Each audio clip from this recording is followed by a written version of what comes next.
दो अगरबत्ती को लगा देना तुम पूजन समझते हो, अगरबत्ती को लगा देना पूजन समझते हो, भगवान के सामने दिया जला देना पूजन समझते हो, भगवान के मंदिर में जाकर एक लोटा पानी चढ़ा देना पूजन समझते हो, भगवान के मंदिर में जाकर बेलपत्र चढ़ा देना, धतूरा चढ़ा देना पूजन समझते हो। ये पूजन नहीं है। भगवान के मंदिर में जाकर एक क्षण बैठकर उस परमात्मा से दिल की बात कह देना। भले तुम कुछ दिया लगाओ ना लगाओ, अगरबत्ती लगाओ ना लगाओ, तुम भगवान पर जल चढ़ाओ ना चढ़ाओ, बेलपत्री चढ़ाओ ना चढ़ाओ, पर मंदिर में जाकर, अर्थात मंदिर नहीं भी गए हो, अपने ही घर में रहकर अपने हृदय को साफ कर लेना, निर्मल कर लेना, और किसी के प्रति भेदभाव नहीं रखना, किसी के लिए अपशब्द नहीं कहना, किसी के लिए ताना नहीं देना, किसी के लिए गाली नहीं देना, किसी के लिए आड़ा टेढ़ा ना कहना।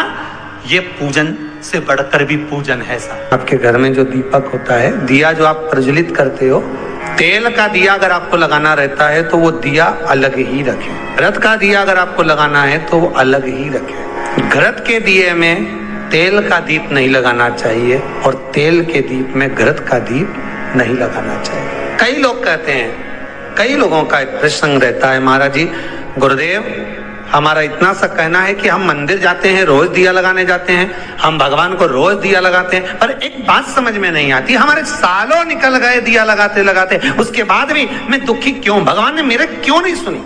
जब उस चोर को भगवान ने कुबेर बना दिया, केवल उसका कपड़ा जलाया, और मैंने इतने सालों से दिया लगाया, क्या भगवान मेरी नहीं सुन रहा? कारण हो सकता है तुम डब्बी तो घी की लेकर गई हो, बत्ती भी घी की लेकर गई हो, पर मंदिर में जो दिया पड़ा था जिसमें तुम बत्ती जला कर आई हो सकता है वो तेल की हो सकती है। कहीं ना कहीं हमारी गलती हो रही है, भगवान की तरफ से कोई गलती नहीं। भगवान तो हाला हजूर बैठा है तुम्हारा भंडार भरने के लिए, पर गलती हम करते हैं कि हम दिया नहीं ले जाते। हम तो मंदिर की दिया उठाया, अब घी का था कि तेल का था, अपन ने तो बत्ती लगा दी। पर पहले की माताएं कितनी चतुर होती थी, आटे का दिया लगाती थी कि वो दिया नया बनाओ, जरा सा आटा उसना है, रोटी बनी रही है, उसमें से दिया निकाले लगा दिया। नहीं लगाना, दीप नहीं है। अगर आपको लगता है कि ये तेल का घी का दिया अलग होना चाहिए, इसलिए पहले मंदिरों के अंदर घृत दिया लिखा जाता था, घी का दिया, घी का दिया। आप कभी महेश्वर जाइए, महेश्वर में नर्मदा जी के घाट पर शिव मंदिर में जो दिए जलते हैं वहां लिखा रहता है ये घृत का दिया, तेल का दिया, वहां लिखा, और दिए ही जलते हैं वहां 108। कई छोटी छोटी गलतियां हैं जो हम करते हैं और बाद में कहते हैं भगवान हमारा नहीं सुन। हमारी आदत है कि मनवांछित फल की कामना के लिए जब हम शंकर को बेलपत्र चढ़ाते हैं, शिव जी को हम जब बेलपत्र समर्पित करते हैं, आप सभी को मालूम होगा बेलपत्र चढ़ाने का एक तरीका होता है। एक बेलपत्र चढ़ाते हैं तो ऐसे ही चढ़ा देते हैं, 2-4 बेलपत्र चढ़ाई ऐसे ही चढ़ा देते हैं।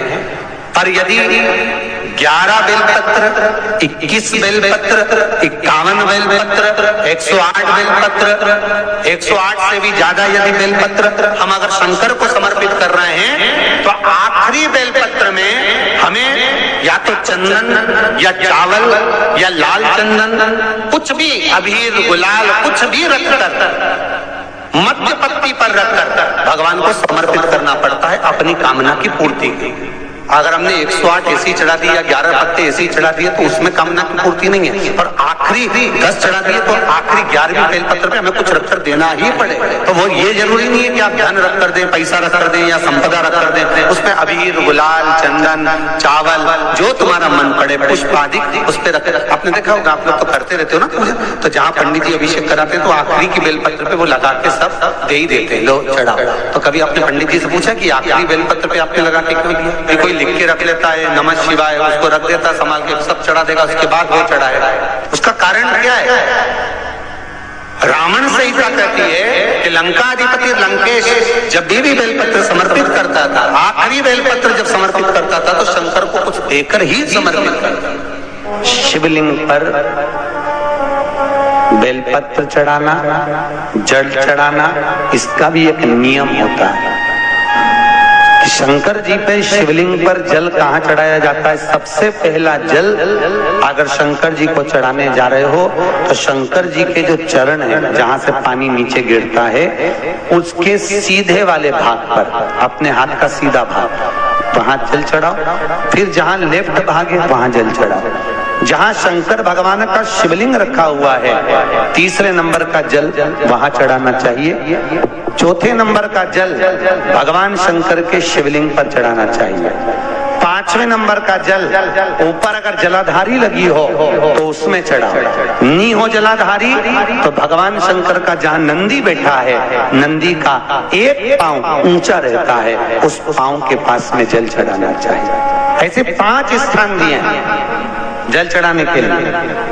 शिव जी का स्नान कितनी चीजों से होता है? 5 चीजों से। पंचामृत, दूध, बोलते जाओ, दही, फिर घी, शहद, फिर शक्कर। ये 5 चीजों का प्रमाण क्या है? शास्त्र कहता है दूध चढ़ाने से घर में संतान की वृद्धि होती है। दही चढ़ाने से भगवान शिव के, अगर शिवलिंग पर हम दही चढ़ाते हैं, उससे परिवार में प्रेम बढ़ता है। क्या बढ़ता है? प्रेम। फिर घी चढ़ाने से हमारे घर से रोग दूर होता है। शहद चढ़ाने से, भगवान शंकर पर जो शहद चढ़ाया जाता है वो चढ़ाने से घर में संपदा की वृद्धि होती है। और 5वें नंबर पर भगवान को शक्कर, खांड जो आप जानते होंगे, शक्कर आदि पिसी हुई चढ़ा देने से, शिव जी को चढ़ाने से हमारे घर के बच्चे जिद्दी नहीं हो। हिंदू धर्म की रीति है, जिस पात्र को हम जल चढ़ाने लेकर जाते हैं उस पात्र में भगवान के चरणों का जल लाते हैं, खाली पात्र नहीं लाते। क्या लाते हैं? भगवान के चरणों का जल। उस चरणों तक को लेकर आए, घर में रखा, सबने अपने नैनों में लगाया, हृदय में लगाया, चित्तवृत्ति में लगाया। खाली पात्र हम लेकर वापस नहीं आ रहे हैं। शिव मंदिर में जब जब जाओ, जल चढ़ाने के लिए जाओ, पात्र तुमने शंकर जी को पूरा पानी चढ़ा भी दिया तो शंकर के चरणारविंद का थोड़ा सा जल पात्र में डाल के, भले 2 बूंद लाओ, 4 बूंद लाओ, इतना सा लाओ, पर लाओ और उसको पूरे परिवार के नेत्रों में जब लेकर आए हो चरणों तक तो लगाओ। पर खाली पात्र नहीं लेकर आना। खाली पात्र लाने में ध्यान दीजिए, जब आप पूरा जल समर्पित कर देते हैं, जल समर्पित भी पूरा करना है। भगवान को चढ़ा रहे हो तो पूरा समर्पण होना चाहिए, पूर्ण समर्पण। इसलिए शंकर भगवान को अधूरा समर्पण नहीं, इसलिए श्रीफल भी पूर्ण चढ़ता है। शंकर जी के मंदिर में श्रीफल नहीं फूटता, पूर्ण श्रीफल। बेलपत्री भी पूरी, चावल का दाना भी चढ़ेगा तो आखा, फल भी चढ़ेगा तो आखा, फूल भी चढ़ेगा तो आखा। भगवान को कोई चीज खंडित नहीं चढ़ती। शिव जी को जल भी चढ़ेगा तो पूर्ण। जिस जल को चढ़ाने के लिए लेकर गए उसको बचा कर नहीं लाना है शिव मंदिर में से, संपूर्ण। हाथों की आदत रहती है, और आपने भी गलती करी होगी, गए होगे, चढ़ा कर भी आए होगे, पूरा पानी भी उंडेल कर आए होगे, चढ़ा भी दिया, छोड़ भी आए, पर लेकर नहीं आए होगे। कई लोग गलती कर जाते हैं और फिर बाद में कहते हैं हम तो इतने साल से पूजन कर रहे हैं, भगवान हमारी सुन ही नहीं दिया। तो भगवान के मैं तो तैयार बैठा, पर तू नवा के चली जाए, लेके तो कहीं जाए। भगवान थोड़ी ना कहेगा कि तू मेरे पास में आए तो मेरे चरण की रज लेकर जा। भगवान थोड़ी ना कहेगा कि मेरे पास में आकर तू ये लेकर जा।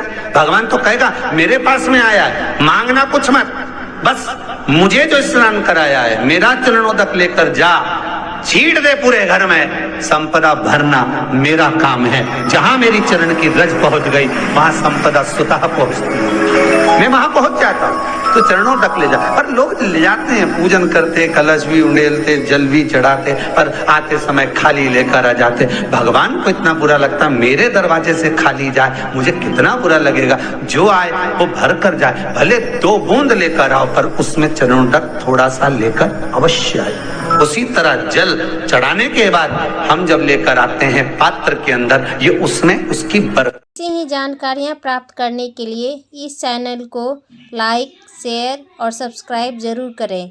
ओम शिवाय नमस्तुभ्यम।